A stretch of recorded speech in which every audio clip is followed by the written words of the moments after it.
Wa qala ta'ala ya ayyuhalladzina amanu taqullaha haqqa tuqatih wa la tamutunna illa wa antum muslimun. Wa qala ta'ala fi ayatin ukhra inna akramakum indallahi atqakum innallaha alimul khabir. Mabad, segala puji bagi Allah Subhanahu wa ta'ala. Dialah Allah Al-Khaliq yang Maha Pencipta, Al-Mudabbir yang Maha Pengatur, dan dialah Allah Asy-Syari', yaitu yang membuat aturan dan undang-undang. Marilah kita mensyukuri segala karunia dan nikmat yang diberikan oleh Allah tersebut dengan kita meningkatkan keimanan dan ketakwaan kita di hadapan Allah Subhanahu wa ta'ala, dengan menjalankan segala apa yang diperintahkan oleh Allah dan meninggalkan segala apa yang dilarangnya.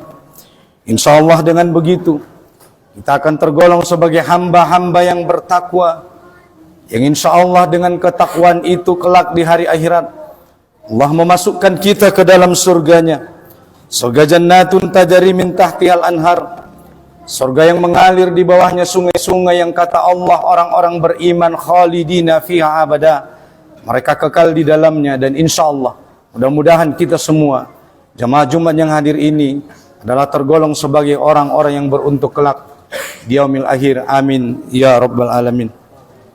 Selawat dan salam semoga senantiasa terlimpah dan tercurah kepada Sayyidul Anbiya wal Mursalin Khatamun Nabiyyin, beliaulah baginda Rasulullah Muhammad sallallahu alaihi wasallam. Allahumma salli ala Sayyidina Muhammad wa ala ali Sayyidina Muhammad. Mudah-mudahan dengan kita senantiasa meneladani, mengikuti istiqomah petunjuk daripada Rasulullah, kelak di hari akhirat kita adalah umat yang berhak mendapatkan syafaat dari beliau di yaumil akhir. Amin ya rabbal alamin. Ma'asyiral muslimin, jamaah Jumat yang dirahmati Allah Subhanahu wa taala. Adapun tema khutbah kita pada kesempatan kali ini yaitu yang berjudul mempersiapkan diri menyambut datangnya bulan suci Ramadan. Ma'asyiral muslimin rahimakumullah. Allah Subhanahu wa taala mengatakan di dalam ayatnya, A'udzubillahi minasyaitonir rajim. Bismillahirrahmanirrahim. Ya ayyuhalladzina amanu kutiba alaikumussyam kama kutiba alal ladzina min qablikum la'allakum tattaqun. Yang artinya, wahai orang-orang yang beriman, diwajibkan atas kalian berpuasa sebagaimana pernah diwajibkan atas orang-orang sebelum kalian agar kalian menjadi orang-orang yang bertakwa. Ma'asyiral muslimin rahimakumullah. Kedatangan bulan Ramadan yang sering disebut dengan bulan suci, yang selalu dinantikan oleh kaum muslimin dengan penuh sukacita. Namun sebelum memasuki bulan Ramadan, bulan Sya'ban juga memiliki keistimewaan yang tidak kalah dibanding bulan Ramadan. Oleh karena itu Rasulullah mengatakan kepada kita agar kita tidak mengabaikan yang namanya bulan Sya'ban. Rasulullah sallallahu alaihi wasallam menyebut bahwa Sya'ban sebagai bulan yang sering dilalaikan oleh manusia. Padahal bulan Sya'ban ini adalah bulan di mana amal-amal ibadah hamba-hamba Allah Subhanahu wa taala diangkat kepada Allah Subhanahu wa taala. Oleh karena itu, beliau memperbanyak puasa sunnah pada bulan Sya'ban sebagaimana dituturkan oleh Aisyah radhiyallahu anha dengan mengatakan, "Wa ma ra'aitu Rasulillah sallallahu alaihi wasallam istiqmala siyama sahri al-Ramadan wa ma ra'aituhu aksar siyama minhu fi Sya'ban." Yang artinya, aku tidak melihat Rasulullah sallallahu alaihi wasallam menyempurnakan puasa sebulan penuh kecuali pada bulan Ramadan, dan aku tidak melihat beliau Nabi Muhammad sallallahu alaihi wasallam berpuasa lebih banyak dari bulan-bulan yang lain melainkan pada bulan Sya'ban. Hadis riwayat Bukhari Muslim.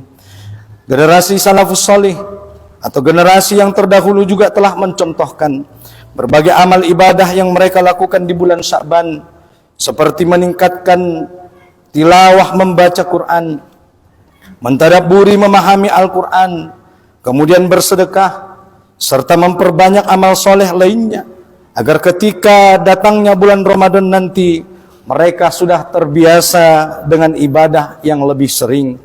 Selain itu, bulan Sya'ban juga disebut sebagai Syahrul Qurra atau bulannya Al-Quran, karena para sahabat dan tabi'in memperbanyak membaca Al-Quran untuk persiapan menyambut datangnya bulan suci Ramadan.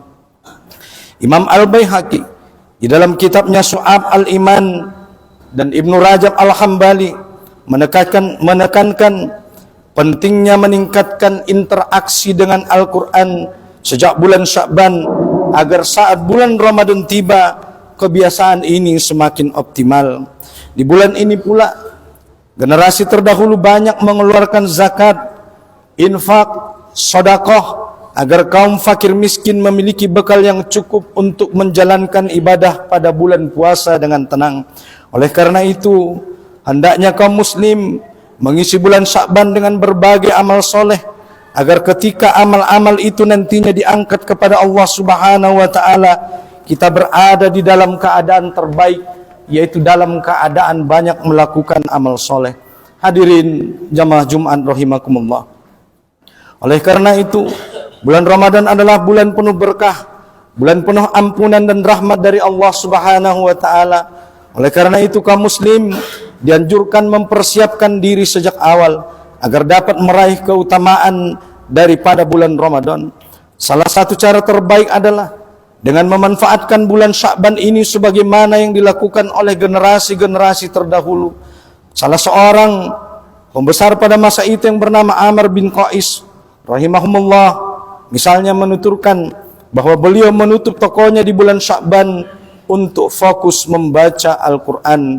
Ia berkata, "Tuba liman aslaha nafsahu qabla Ramadan," yang artinya beruntunglah orang-orang yang berusaha menata mensucikan jiwanya sebelum datangnya bulan Ramadan. Begitu dijelaskan oleh Imam Ibnu Rajab Al-Hambali di dalam kitabnya Lataiful Ma'arif halaman 138. Hal ini menunjukkan bahwa para ulama terdahulu lebih mengutamakan pensucian jiwa daripada urusan dunia ketika sudah menjelang Ramadan.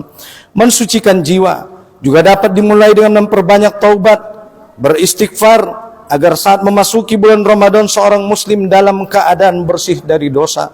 Rasulullah sallallahu alaihi wasallam bersabda, "Ya ayuhan nas, tubu ilallah, fa inni atubu fil yaumi ilaihi mi'ata marrah."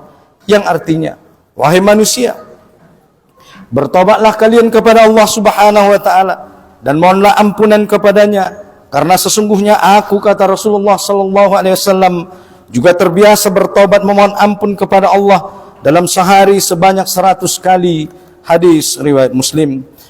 Taubat yang benar menurut para ulama adalah apabila seseorang berhenti dari berbuat dosa dan maksiat, termasuk diantaranya adalah berhenti dari menzalimi orang lain. Rasulullah sallallahu alaihi wasallam mengingatkan kepada kita.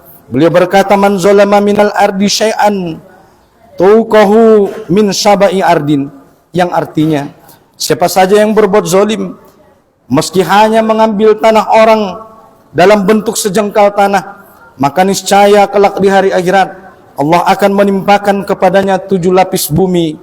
Hadis riwayat Bukhari. Selain bertaubat, bulan Sya'ban juga menjadi waktu latihan sebelum datangnya bulan Ramadan dengan memperbanyak amal soleh seperti puasa sunnah, salat sunnah, membaca Al-Quran, bersedekah, serta meningkatkan aktivitas dakwah amar ma'ruf nahi mungkar. Dengan demikian, saat Ramadan tiba, ibadah akan maksimal dan mencapai derajat takwa. Sebagaimana firman Allah Subhanahu wa taala, "Ya ayyuhalladzina amanu kutiba alaikumussyam." Ya ayyuhalladzina amanu kutiba alaikumussyam kama kutiba alal ladzina min qablikum la'allakum tattaqun. Yang artinya, wahai orang-orang yang beriman, diwajibkan atas kalian berpuasa sebagaimana puasa itu telah diwajibkan atas orang-orang sebelum kalian agar kalian menjadi orang-orang yang bertakwa. Quran surah Al-Baqarah surah kedua ayat 183. Namun rasa takwa itu tidak bisa diraih secara instan, melainkan takwa itu membutuhkan latihan dan pembiasaan diri. Orang yang terbiasa melakukan amal soleh di bulan Sya'ban akan lebih mudah menjalani ibadah di bulan Ramadan. Oleh karena itu, kualitas ibadah dan menjauhi kemaksiatan adalah hal yang harus dilatih. Orang yang masih melakukan kezaliman, baik dengan perkataan maupun perbuatan, maka dia puasanya akan menjadi puasa yang sia-sia. Terutama apabila seseorang itu adalah pemimpin, apabila pemimpin itu zalim terhadap orang lain, apabila pemimpin itu zalim terhadap rakyatnya, maka itu adalah termasuk sebagai dosa besar yang akan dipertanggungjawabkan di hari akhirat kelak. Rasulullah SAW mengatakan, "Mamin abdin yastai'i Allah ra'iyatan yamutu yawma yamutu wa huwa ghassu li ra'iyati illa haramallahu alaih." Yang artinya, tidaklah seorang hamba yang Allah memberikan kekuasaan kepadanya, kemudian dia mengurusi urusan orang lain, dia mengurusi urusan rakyatnya pada hari kiamat kelak. Kalau dia meninggal dunia dalam keadaan menipu orang lain, maka Allah akan mengharamkan surga atasnya. Hadis riwayat Muslim. Oleh karena itu, bagi kita umat Islam, begitu juga para pemimpin, hendaknya memanfaatkan bulan Sya'ban ini untuk memperbaiki diri, bertaubat, memperbanyak istighfar, memohon ampun kepada Allah Subhanahu wa taala dengan meningkatkan ketakwaan agar dapat meraih keberkahan Ramadan nantinya secara maksimal. Hadirin jamaah Jumat rahimakumullah. Oleh karena itu, bulan Sya'ban ini adalah momen yang tepat bagi kita kaum muslimin dan bagi para pemimpin dimanapun berada untuk segera menghentikan segala bentuk kezaliman, menegakkan keadilan, menjalankan amanah dengan benar. Jika mereka sungguh-sungguh ingin mendapatkan keberkahan pada bulan Ramadan, mereka harus meninggalkan segala bentuk kezaliman sebelum bulan Ramadan itu tiba.